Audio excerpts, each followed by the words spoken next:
Nous venons devant ta parole ce matin, pas pour trouver en priorité une réponse à nos besoins personnels, mais pour découvrir quel genre de Dieu tu es, ce que tu nous as promis, ce que tu as fait pour nous et ce qui nous attend lorsque nous décidons de devenir ton disciple.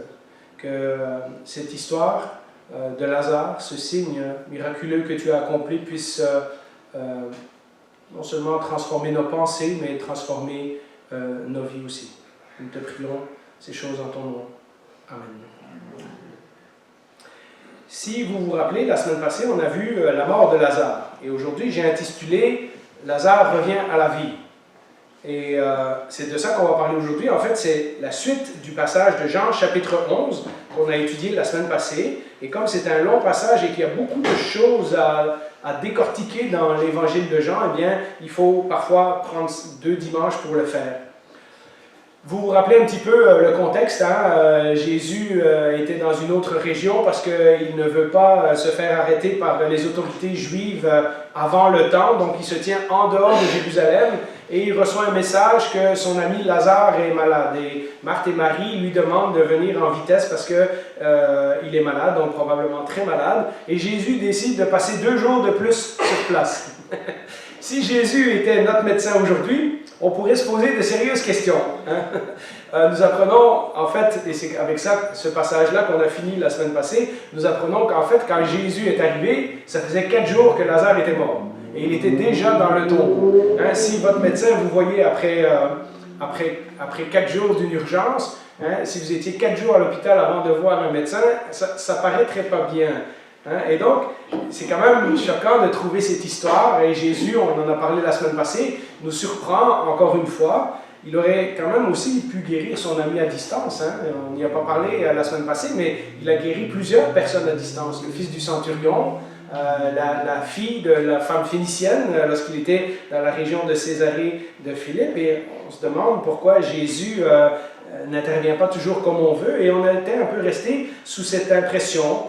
Et je ne voulais pas vous laisser sous l'impression que le message important de la semaine passée, c'est que Jésus nous surprend, mais qu'il va finir par régler nos problèmes. Parce que lorsqu'on lit l'histoire de Lazare, c'est un petit peu ça qui arrive. On va voir aujourd'hui que Jésus a ramené Lazare à la vie, mais le texte, comme je le dis souvent, n'est pas à propos de nous. Il est à propos de la relation de Dieu avec nous. Il faut d'abord mettre le centre sur Jésus et sur ce que le texte signifie, et ensuite nous pouvons trouver des applications pour notre vie, mais l'histoire ne se finit pas là. Donc je ne veux pas vous laisser l'idée que ce passage de Jésus qui ramène Lazare à la vie, c'est comme j'ai déjà entendu dans certaines églises, bien, vous voyez, si vous avez des problèmes, Jésus va vous ramener à la vie. Hein? Il y a quelque chose de beaucoup plus important dans ce passage, et c'est ce que je me propose de vous expliquer d'ici la fin de ce message. Comme toujours, et on l'a dit il y a quelques semaines lorsqu'on a parlé des miracles de Jésus, des guérisons de Jésus, les miracles ne sont pas le point central de l'histoire. Ils pointent à quelque chose d'autre. Donc on ne peut pas s'arrêter simplement au fait que Lazare va aller mieux. On doit voir ce que Jésus essaie de nous enseigner au travers de ce miracle. Ça va? Alors, on va commencer aujourd'hui avec Marie, puisque la dernière fois, on avait arrêté avec Marthe, et aujourd'hui, on va voir Marie, et on va lire dans Jean chapitre 11 à partir du verset 28. Donc encore, si vous prenez cette histoire au vol, je vous invite à réécouter la première partie du message, et nous lisons à partir du verset 28. Donc c'est Marthe qui finit de parler à Jésus. Après avoir dit cela, elle appela secrètement sa sœur Marie en lui disant « Le maître est ici et te demande. » Et on sait à ce moment-là que Jésus est encore à l'entrée du village. Il n'est pas encore rentré en ville. À ces mots, Marie se leva sans attendre et alla vers lui. Ah, ben voilà. Jésus n'était pas encore entré dans le village, mais il était à l'endroit où Marthe l'avait rencontré. Les Juifs qui étaient avec Marie dans la maison, on sait de la semaine passée qu'elle avait eu beaucoup de visiteurs parce qu'ils étaient connus à Jérusalem, ils étaient bien aimés, ils avaient beaucoup d'amis qui étaient venus faire le deuil avec eux. Les Juifs qui étaient avec Marie dans la maison et qui la consolaient, la virent se lever soudain et sortir. Ils la suivirent en disant « Elle va au tombeau pour y pleurer ». Marie arriva à l'endroit où était Jésus. Quand elle le vit, elle tomba à ses pieds et lui dit « Seigneur, si tu avais été ici, mon frère ne serait pas mort. Comme on l'a dit la dernière fois, dans un pays chaud comme Israël, on embaumait les gens, on leur mettait des épices et des parfums pour pas que le corps sente mauvais. On le mettait avec des bandelettes et puis on l'enterrait très vite, quelques heures, peut-être une journée maximum après sa mort, pour pas que le corps, à cause de la chaleur, commence à sentir mauvais. Et donc ensuite, une fois qu'on avait mis le corps au tombeau, c'est là qu'on avait la période de deuil. Et donc c'est normal que Jésus arrive 4 jours après et qu'il y a plein de gens qui sont encore en train de pleurer.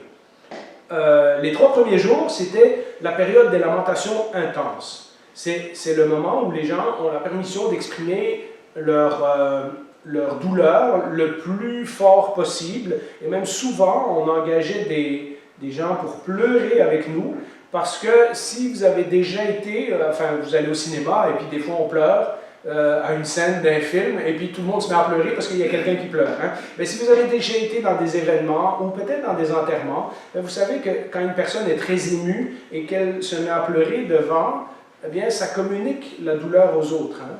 Et donc, voilà, les gens sont là avec Marie et Marthe, et on peut imaginer que avec les lamentations, les cris, etc., eh bien, ils sont en train d'exprimer leur douleur.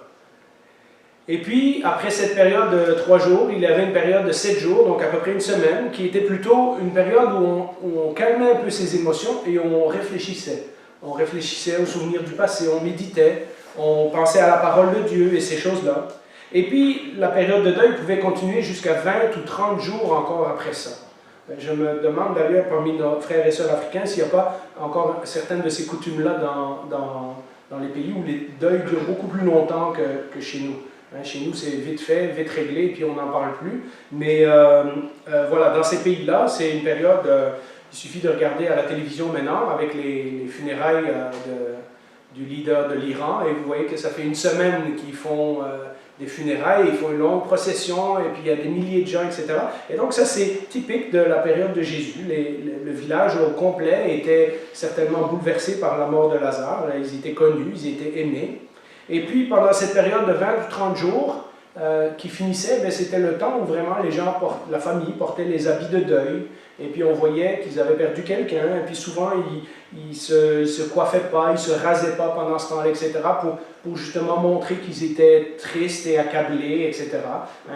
Ils ne venaient pas avec leur beau costume et leur belle cravate.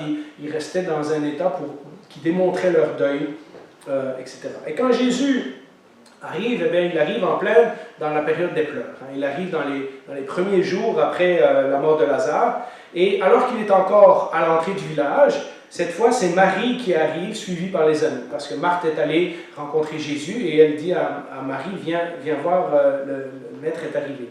Et elle dit, si vous avez remarqué, et sinon le texte est encore au tableau, elle dit en fait exactement la même phrase que sa sœur. Si tu avais été ici, mon frère ne serait pas mort. 2 sœurs qui vivent la même situation et qui disent la même chose à Jésus, et pourtant, Jésus répond différemment aux 2 sœurs. Regardons le paragraphe suivant, les larmes de Jésus.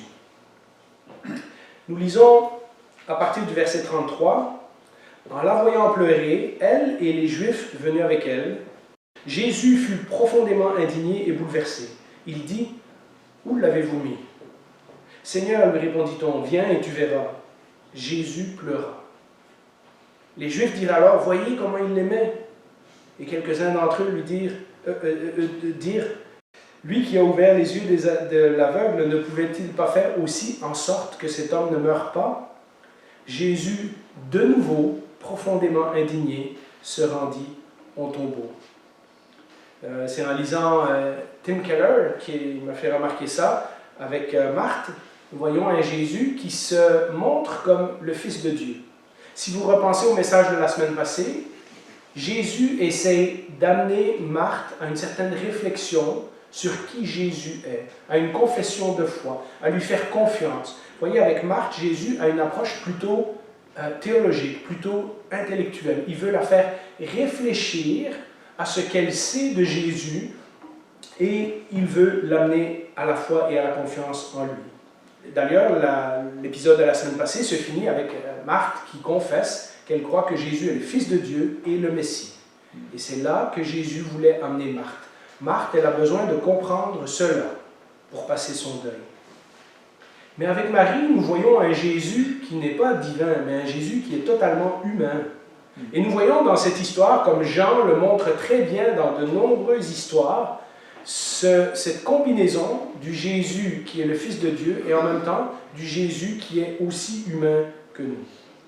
Si j'avais inventé une religion, moi je me serais assuré que Jésus arrive sur la scène de façon un petit peu triomphaliste. Hein? Bon, tassez-vous, je vais le ressusciter, arrêtez de pleurer, ça ne sert à rien. Or, ce n'est pas ça du tout qu'on voit. Hein, le texte, il y a plusieurs versets qui insistent sur le fait que Jésus est perturbé dans ses émotions. D'ailleurs, dans les temps anciens, si vous lisez les livres religieux de temps de l'Égypte et de Babylone, qui sont les grands empires qui entourent Israël à ce moment-là, les divinités de l'Antiquité n'ont pas d'émotions pour les humains. Ils ont des émotions entre eux, hein, l'amour, la haine et ces choses-là, mais les êtres humains, c'est rien du tout pour eux. Il n'y a pas de Dieu qui pleure pour des êtres humains, il n'y a pas de Dieu qui aime les êtres humains.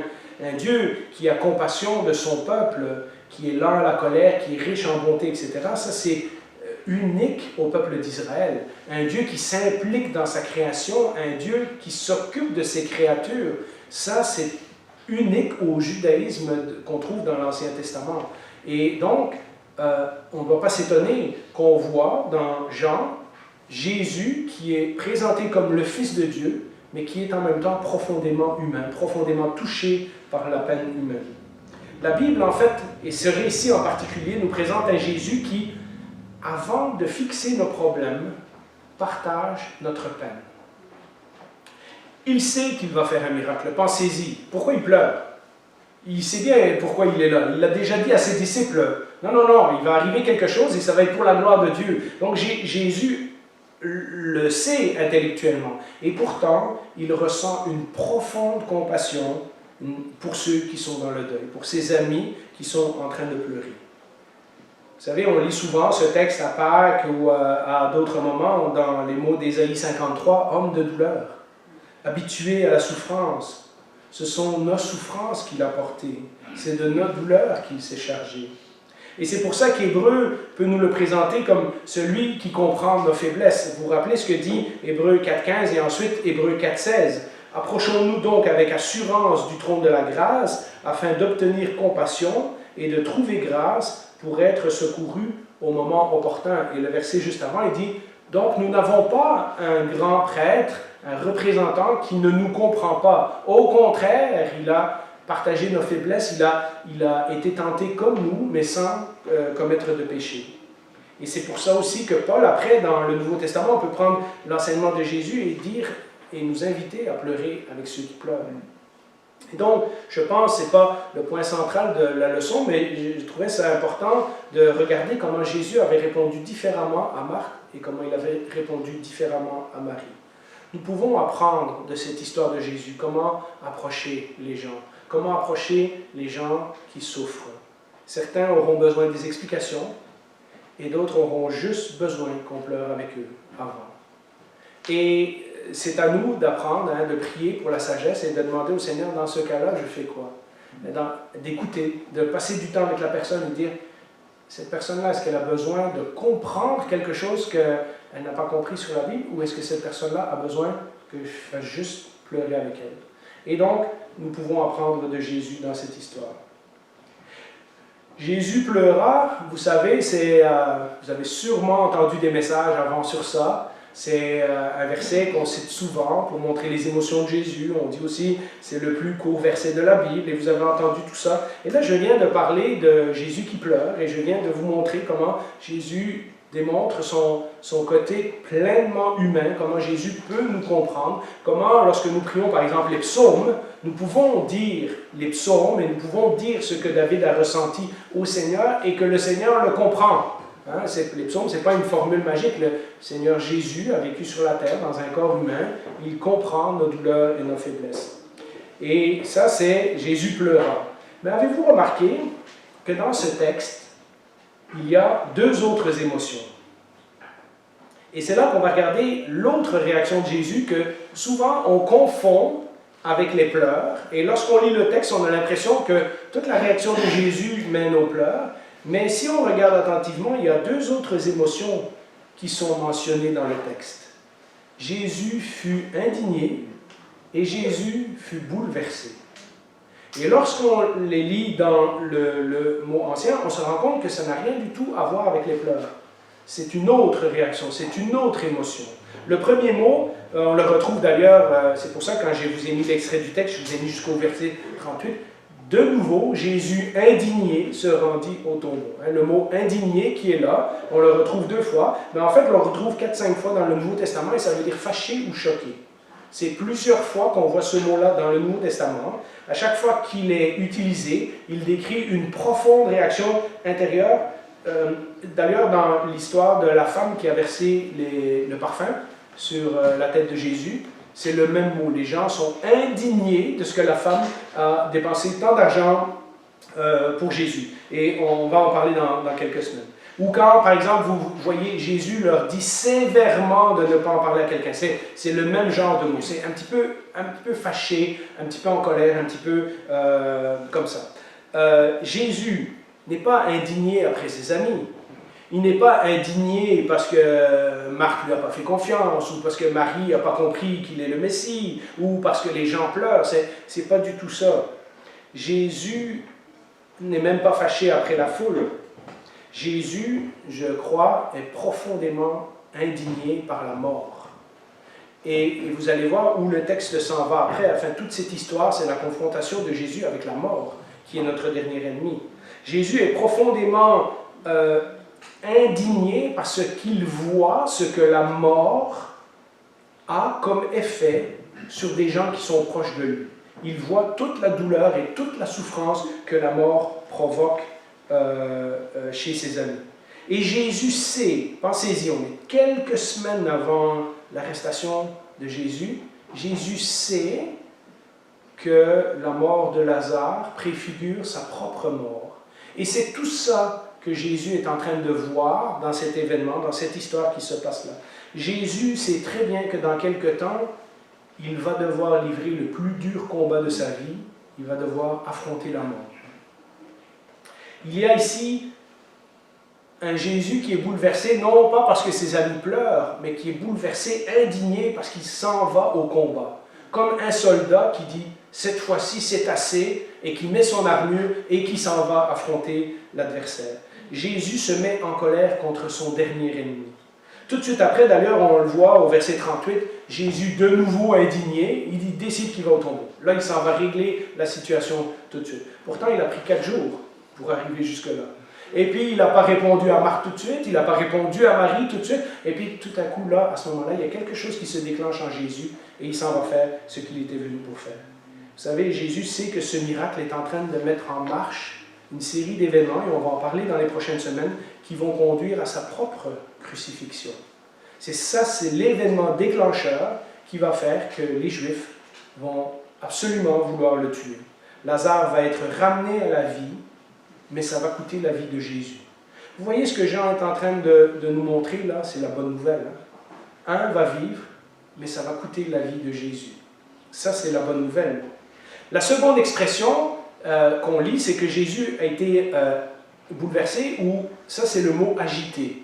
Dans l'histoire, vous savez, quand Jésus a guéri ce paralytique qui ne pouvait pas aller dans l'eau, mais quand un ange descendait, l'eau était agitée, c'est le même mot, c'est le mot agité. Ça aussi, on le trouve plusieurs fois dans le Nouveau Testament. C'est une expression qui signifie que les émotions que Jésus est en train de ressentir, elles produisent une réaction physique. Comme quand on vit un stress intense. Ça se voit dans notre visage, on a les muscles tendus, on a le corps qui réagit. C'est exactement ce qui est en train d'arriver à Jésus. On verrait mal un Jésus qui est fâché, indigné et tendu à cause de la réaction de ses amis. Par contre, on peut très bien comprendre un Jésus qui réagit comme ça parce qu'il va faire face à la mort ce jour-là et dans quelques semaines. Un Jésus agité parce qu'il se prépare à son dernier combat, c'est beaucoup plus compréhensible, n'est-ce pas? Et donc, lorsque nous relirons ce passage à l'avenir, c'est important de savoir qu'il y a, au-delà du miracle de la résurrection de Lazare, il y a quelque chose de beaucoup plus grand qui se prépare en arrière de ça. Et rappelez-vous, on l'a dit dans les mois passés, Jésus, depuis la révélation de Pierre à Césarée de Philippe, lorsque Pierre a reconnu que Jésus était le Fils de Dieu, a commencé à leur dire qu'il se dirige vers Jérusalem pour mourir. Et donc, chaque étape, chaque semaine qui passe, chaque nouvelle fois que Jésus est proche de Jérusalem, c'est un moment qui le rapproche de sa propre mort, de son propre sacrifice. Alors, Jésus arrive devant le tombeau, et ça, nous lisons au verset 38, et j'ai repris à partir du verset 38, justement, Jésus, de nouveau, donc pour la deuxième fois, profondément indigné, se rendit au tombeau. C'était une grotte, une pierre fermée à l'entrée. Jésus dit « Enlevez la pierre ». Marthe, la sœur du mort, lui dit « Seigneur, il sent déjà, il y a 4 jours qu'il est là. » Et Jésus, pour lui, ce n'est pas un problème. Jésus lui dit « Ne t'ai-je pas dit que si tu crois, tu verras la gloire de Dieu ?» Ils enlevèrent donc la pierre de l'endroit où le mort avait été déposé. Vous remarquerez dans cette histoire aussi une grande similarité avec la mort de Jésus. Les bandelettes, le tombeau, la pierre qui est roulée, il y a comme un genre de... voilà, c'est un aperçu de ce qui va arriver à Jésus. Jean nous dit ce dernier miracle que Jésus va faire est le signe de quelque chose de beaucoup plus grand qui s'en vient. Si quelqu'un avait les moyens, il était enterré dans un tombeau. C'est un trou qu'on creusait dans le flanc d'une montagne ou d'un rocher. Et puis, comme dans le cas de Jésus, mais aussi dans le cas de Lazare, on roulait une pierre, donc c'était une pierre plate, ronde, comme on voit dans les illustrations de nos livres sur la pierre du tombeau qui a été roulée. On roule la pierre, parce que rouler une grosse pierre lourde, c'est plus facile que de soulever une pierre carrée, là. Et donc, Lazare est enterré exactement de la même façon que Jésus est enterré, sauf que là, probablement que Marthe et Marie ont des moyens. On voit qu'ils ont des amis qui viennent de Jérusalem, on voit qu'ils logent des gens, qui reçoivent des gens à souper, etc. Et s'ils ont un tombeau, c'est qu'ils ont probablement les moyens de se payer un tombeau. Donc, Jésus se dirige vers le tombeau, mais derrière le tombeau, il ne voit pas juste la pierre, il ne voit pas juste son ami qui est là, il voit aussi le pouvoir de Satan. Vous voyez, tout ce passage, c'est Jésus qui se prépare à affronter la dernière étape. C'est justement ce Satan que Jésus est venu détruire. La Bible nous dit que Satan, avant que Jésus arrive, avait le pouvoir de la mort. C'est lui, la mort était la malédiction du péché qui découlait de Genèse, et tous les gens, depuis Adam jusqu'à Jésus, sont morts, et Satan était le prince de ce monde, et Satan dominait ces choses-là. Et il y a un combat qui se prépare entre Satan et Jésus, qui se déroule dans cette histoire. Jésus sait très bien que ce n'est pas juste la pierre et Lazare qui est enterré et tout ça, mais qu'il y a un combat beaucoup plus important qui se prépare en arrière de ça. C'est justement ses œuvres à lui, à Satan, que Jésus a dit « Je suis venu pour détruire les œuvres du diable ». Et donc, vous voyez, en arrière-plan du miracle, il y a cette confrontation qu'on peut deviner entre Jésus et Satan. Autre chose que l'on remarque, et si vous repensez à nos anciens messages, lorsque Jésus a ressuscité la fille de Jairus, par exemple, il a dit à tout le monde « Ne le dites à personne, gardez ça pour vous ». Parce que ce temps-là, si on l'ébruitait, ça aurait empêché Jésus de parcourir librement et de prêcher son message, etc. Et donc, au début de son ministère, Jésus ne voulait pas trop que ces choses-là se sachent. Mais ici, Jésus fait ce miracle devant tout le monde. Nous avons lu tantôt qu'il y a des amis de Marthe et Marie qui sont venus de Jérusalem pour être en deuil avec lui, qu'il y a une foule, qu'il y a des gens, il y a les gens du village. Là, Jésus arrive devant le tombeau et fait ce miracle devant plein de monde. Et puisque Jésus fait ce miracle en public, il va y avoir des conséquences. Et les conséquences, on va en parler la semaine prochaine. C'est là aussi qu'on voit dans ce petit bout de texte qu'on vient de lire que même si Marie a dit l'autre fois, oui, tu es le Messie, tu es le Fils de Dieu, elle n'a pas encore compris ce que Jésus est capable de faire. Parce que Jésus est obligé de lui redire gentiment, Marthe, je t'ai dit, si tu crois, tu verras la gloire de Dieu. Donc, voilà, et Marthe est encore dans ce genre de demi-compréhension. Elle n'a pas compris tout ce que Jésus qui il était ni tout ce qu'il peut faire. Jésus il rappelle gentiment la conversation qu'ils ont eue quelques minutes avant de faire le miracle. Il veut qu'elle se rappelle ce que Jésus vient de lui dire, hein, et qu'elle lui fasse confiance. Et puis alors, on passe au miracle. Le miracle se trouve à partir du verset 41. Alors, on imagine la scène, hein, Jésus est devant le tombeau. Jésus leva alors les yeux et dit, écoutez de nouveau, c'est une prière vraiment étonnante. « Père, je te remercie de ce que tu m'as écouté. Pour ma part, je savais que tu m'écoutes toujours, mais j'ai parlé ainsi à cause de la foule qui m'entoure, afin qu'ils croient que c'est toi qui m'as envoyé. » Après avoir dit cela, il cria d'une voix forte, « Lazare, sors !» Et le mort sortit, les pieds et les mains attachés par des bandelettes, et le visage enveloppé d'un linge. Et Jésus leur dit, « Détachez-le et laissez-le s'en aller. » Alors ça, c'est la partie de l'histoire où on a hâte d'arriver. Mais vous voyez, il fallait qu'on creuse avant et qu'on voit tout ce qui est en train de se passer en arrière-plan avant d'arriver là. Et je vous ai fait remarquer que la prière de Jésus est étonnante. Regardez le texte que vous voyez devant vous.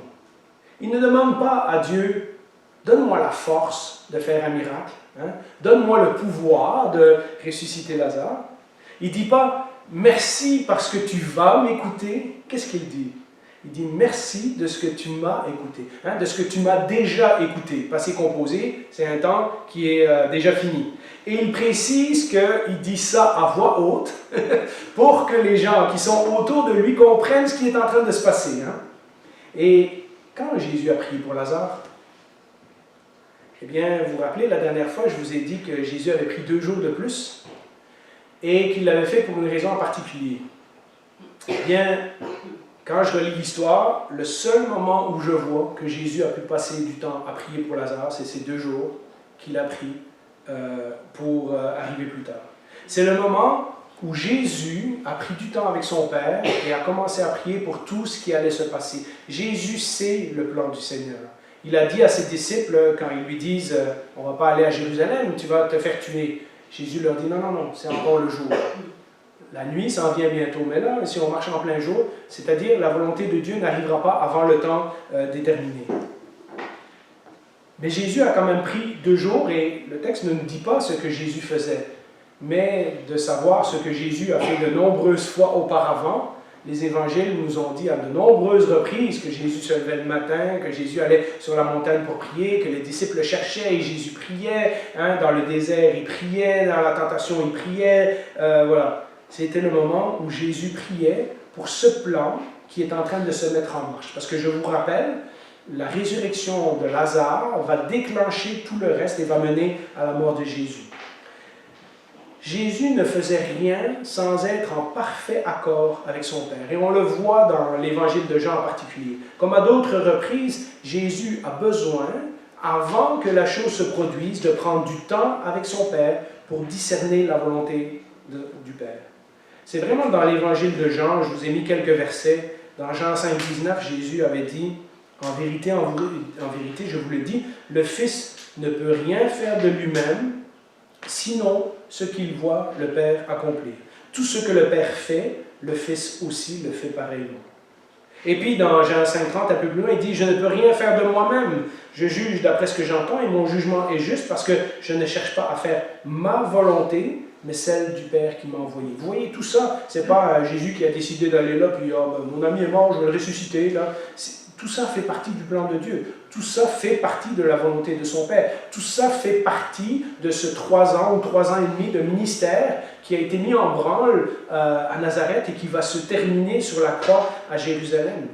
Dans Jean 8, 28, de nouveau, Jésus leur dit donc, quand vous aurez élevé le Fils de l'homme, et je vous ai expliqué à cette occasion-là que ça voulait dire quand ils auront crucifié Jésus, alors vous reconnaîtrez que moi, je suis, et que je ne fais rien de moi-même, mais que je dis ce que mon Père m'a enseigné. Et puis encore dans Jean 14, 31, il y en avait d'autres dans Jean 12 et d'autres, j'ai passé. Cependant, ainsi, le monde saura que j'aime le Père et que j'agis, quoi, conformément à l'ordre que le Père m'a donné. Vous voyez dans tous ces passages-là, et c'est dans l'évangile de Jean, ce que Jean nous explique, c'est que Jésus ne faisait rien de sa propre initiative. Il est toujours en parfaite harmonie avec le Père. Et pendant ces 2 jours, il prie pour son ami Lazare et il prie pour tous les événements qui vont s'enclencher avec avec cette résurrection, mais aussi pour le plan qui va se mettre en marche et qui va conduire à sa propre mort.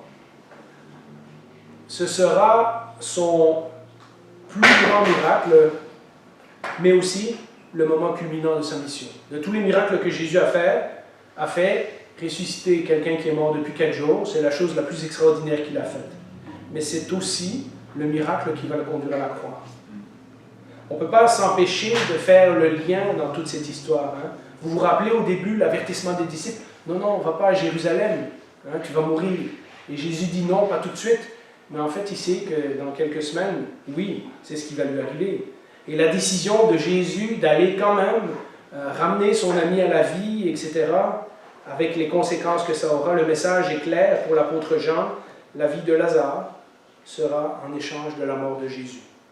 Lazare va vivre, mais Jésus va mourir. Quelle belle image de l'Évangile. Quelle belle image de ce que le Nouveau Testament nous explique que Jésus a fait pour nous. Et puis si vous regardez, une fois de plus, on avait certains miracles ou des détails un peu plus nous sont donnés, mais une fois de plus, très peu de détails nous sont donnés sur comment le miracle s'est passé. 2 mots. Et Lazare revient à la vie. Hein, il n'y a pas de grande cérémonie, pas 3 semaines de réunion de prière, pas de verser de l'huile sur la tête, imposer les mains, enfin, tout ce qu'on voit parfois dans les... donnez-moi 100 $ et je vais prier pour vous. Hein? Jésus, 2 mots et Lazare est sorti du tombeau. Nous aimerions savoir comment, après 4 jours, toutes les molécules se sont remises dans le corps, qu'est-ce qui s'est passé dans la tête de Lazare, qu'est-ce qu'il a vu pendant qu'il était mort, hein? Et puis aussi, comment ça se fait qu'il n'y a pas d'odeur quand Lazare sort, alors qu'on vient de dire à Jésus, le corps décomposé, tout ça, le récit ne nous le dit pas. Et vous savez pourquoi? Parce que ces détails-là ne sont pas importants. Ces détails-là ne sont pas le centre de l'histoire. Ceux qui se demandaient précédemment pourquoi Jésus n'a rien fait, lui qui a ouvert les yeux des aveugles, il ne pouvait pas guérir son ami, et tout à coup, ils ne savent plus quoi dire. Hein? C'est le plus grand miracle que Jésus a fait à date, et c'est extraordinaire. Le texte nous présente même pas la réaction de Marthe et Marie, ça ne dit pas, bon, ils ont pleuré de joie ou quoi que ce soit, on n'a rien, on n'a aucun détail, hein? Même si on peut la deviner. Mais le texte finit avec cette phrase, et c'est là le but que Jean recherche au verset 45. Beaucoup de Juifs qui étaient venus auprès de Marie et qui virent ce que Jésus avait fait, crurent en lui. Et c'est cet événement-là, le fait que les Juifs croient en Jésus, qui va déclencher la réaction des chefs religieux. On va en parler la semaine prochaine. Alors, c'est quoi la conclusion de cette longue histoire? Eh bien, tout cela nous ramène, et je vous l'ai dit quand on a fait l'introduction des différents évangiles, je vous avais dit que Jean a choisi 7 signes. Hein, il écrit dans son livre que Jésus a fait plein de miracles, mais qu'il en a choisi 7 en particulier pour que les gens puissent constater, hein, voir, entendre l'histoire, etc., pour qu'ils puissent croire et qu'ils puissent ainsi recevoir la vie éternelle. Le but de Jean, c'est que les gens croient et soient sauvés. Hein. Il a commencé avec les noces de Cana, on en a parlé il y a déjà assez longtemps, et puis il y a eu la guérison du serviteur du centurion. Ça, c'est les 2 premiers signes. Ensuite, il y a la piscine de Bethesda. Et puis ensuite, il y a la multiplication des pains. Et puis, il y a Jésus qui marche sur l'eau. Il y a quelques semaines, nous avons vu la guérison d'un aveugle de naissance. Et aujourd'hui, nous sommes rendus au 7e signe. Vous savez, toute la symbolique que le chiffre 7 a dans la Bible. Le 7e signe qui est la résurrection de Lazare. Jean a choisi cette histoire de miracle, où à chaque fois, on découvre quelque chose de nouveau à propos de Jésus. Chacun de ces signes pointe à un nouvel aspect de Jésus qu'on n'avait pas vu dans le signe précédent. Et ce dernier signe, le 7e, il n'y a pas d'autre miracle après dans l'évangile de Jean, ce dernier signe pointe au plus grand miracle de tous qui aura lieu un jour, c'est la résurrection de Jésus lui-même. Par habitude, malheureusement, je l'ai dit plusieurs fois, j'ai parlé de la résurrection de Lazare. En fait, on devrait dire que Jésus a ramené Lazare d'entre les morts. Parce que la résurrection, la vraie, c'est autre chose. Lazare est revenu à la vie, mais on est bien d'accord, il est finalement mort une 2e fois, comme nous autres. Hein? Lazare n'est pas encore en vie aujourd'hui. La Bible nous dit que Jésus a été ressuscité, qu'il a vaincu la mort et que lui ne peut plus jamais mourir. Donc, vous voyez, la résurrection de Lazare, c'est un aperçu d'une résurrection beaucoup plus importante que Jésus va faire. Alors que Lazare est resté à toute fin pratique un habitant de ce monde après sa mort, il a été enterré, il a été mis dans la terre, et comme la Bible dit, tu es poussière, tu retourneras à la poussière. Jésus, vous vous rappelez comment ça finit? Jésus est élevé au ciel avec son nouveau corps. Jésus monte s'asseoir à la droite de Dieu et il règne. Et c'est cela que Jésus promet à ceux qui croient en lui. Ce n'est pas juste une intervention temporaire dans nos situations, et c'est pour ça que je ne voulais pas vous laisser l'impression de la semaine passée que, bon voilà, si vous avez des choses difficiles, si vous faites confiance à Jésus, il va venir les régler. Ça, c'est temporaire, ça, c'est pas le plus important. Le plus important, c'est qu'on meurt, et on ne sait pas ce qui nous attend après. Et Jésus nous dit, non, si vous croyez en moi, vous vivrez éternellement. Si vous croyez en moi, si vous croyez en mon sacrifice, si vous croyez que je suis mort pour le pardon de vos péchés, vous vivrez éternellement. Dans cette histoire, finalement, ce n'est pas la mort qui a le dernier mot, c'est Jésus. Et vous vous rappelez ce qu'il a dit au verset 25 ? « Je suis la résurrection et la vie. Celui qui croit en moi vivra, même s'il meurt. Et toute personne qui vit et croit en moi ne mourra jamais. » Relisez ce verset-là à la maison. Méditez dessus. Crois-tu cela? Ma question pour vous ce matin, si vous ne l'avez pas déjà fait, c'est écoutez cette histoire, voyez l'histoire, relisez l'histoire, puis croyez en Jésus et vous recevrez la vie éternelle. Prions. Après ce message, Seigneur, nous voulons te demander de continuer à parler à nos cœurs. Parce que la résurrection ne devrait pas simplement changer l'histoire de l'humanité, bien qu'elle l'a fait, en introduisant maintenant la vie là où la mort régnait depuis Adam, mais la résurrection devrait aussi changer nos vies. Et c'est ma prière pour chacun de nous aujourd'hui, qu'au travers de cette histoire, nous puissions voir plus loin que juste nos problèmes temporaires, voir qu'en réalité nous sommes séparés de toi pour l'éternité. Si aujourd'hui nous devions mourir sans toi, nous ne serions pas dans ta présence. Mais grâce à ta parole, tu nous invites encore aujourd'hui, 2000 ans après, à croire en toi, à mettre notre confiance en toi, à croire que tu es mort pour vaincre cet ennemi à notre place, que tu as porté nos péchés, que tu as payé pour nous, que nous ne sommes plus considérés comme coupables devant Dieu, et que si nous voulons accepter ce geste que tu as fait en notre faveur, par la foi, que nous héritons de la vie éternelle, que nous avons le droit de nous appeler fils et filles de Dieu.